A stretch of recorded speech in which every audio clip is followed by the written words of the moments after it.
পড়েছি আজকে অনেকক্ষণ, উঠে বাজারে গেলাম, মাছ টাছ নিয়ে আসলাম। কালকে যদি না উঠতে পারি, আজকে ঘুমটা ভেঙে গেছে বলে উঠেছি, কিন্তু দুঃখের বিষয় বাপ্পা একটু বড় আগুন করে ওইটাকে একটু জাল দিয়ে বন্ধ করে দে চাটাকে।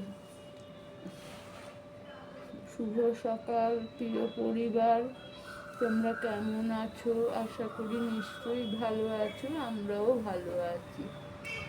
আর রোজই ক্ষণিকের একটু কিছু হবেই।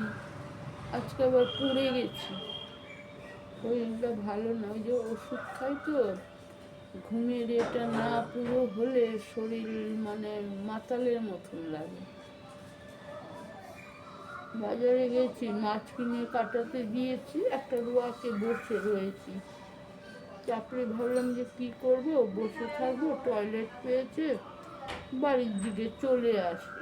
এসে বাজার ব্যাগটা রেখে টয়লেটে সিঁড়ি দিয়ে ওই উঠতে গেছি না, ব্যালেন্সটা ঠিক রাখতে পারিনি। আর আমি তো রেলিং ধরে ধরে উঠি, নামিও আর ধরে ধরে উঠি, ভাগ্য ওটা ধরেছিলাম।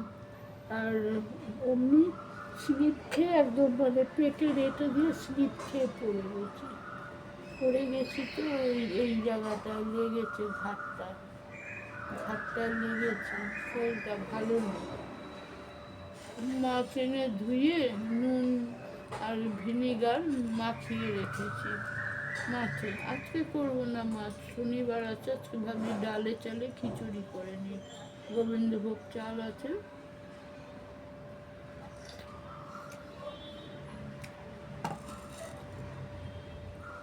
গোবিন্দভোগ চাল দিয়ে দু চারটে ফুলকপিও আছে, দিয়ে দেবো ওর মধ্যে।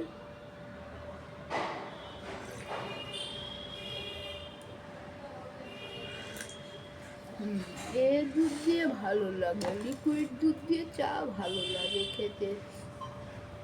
আজকে তো দুধ আনলাম না, একটা প্যাকেট ছিল কালকে এনে রেখেছিলাম, ওটাই জাল দিলাম, দিয়ে খানিকটা দুধ সরিয়ে রাখলাম কালকের জন্য, কেন রবিবার ঘরেতে থাকলে লাগবে।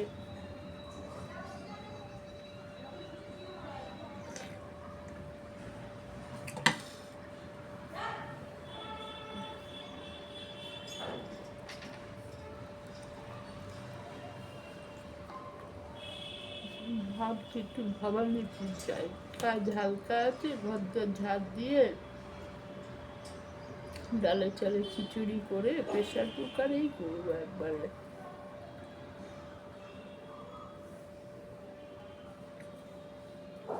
করে তারপরে একটু ভবানীপুর ঘুরে আসি, কিন্তু দেখি শরীরটা কিরকম থাকে।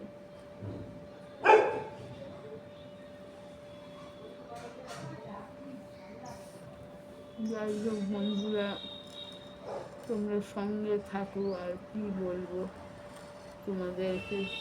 ভেবেছিলাম আগে কালীঘাট যাবো, মেট্রো করে যাবো, কালীঘাট স্টেশনে নামবো, নেমে ওভারব্রিজ পোল দিয়ে দেখি তো নি, ঘরের সামনে থাকি, একটু দেখবো, কিন্তু শরীরটা খারাপ লাগবে, যে সকালে উঠেছি ঘুমটা পুরো হয়নি।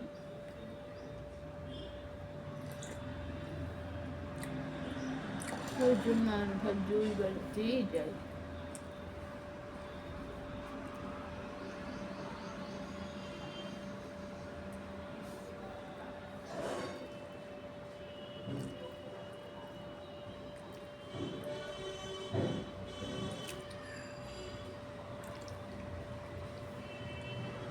অবশ্য আজকে না, যে সোমবারে যাবো।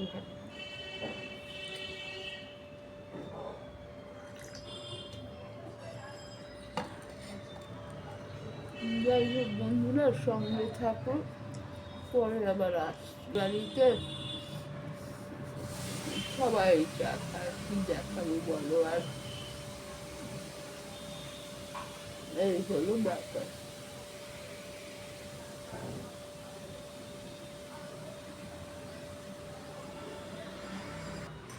পড়ে গেছি তো, শরীরটা ঠিক লাগবে না,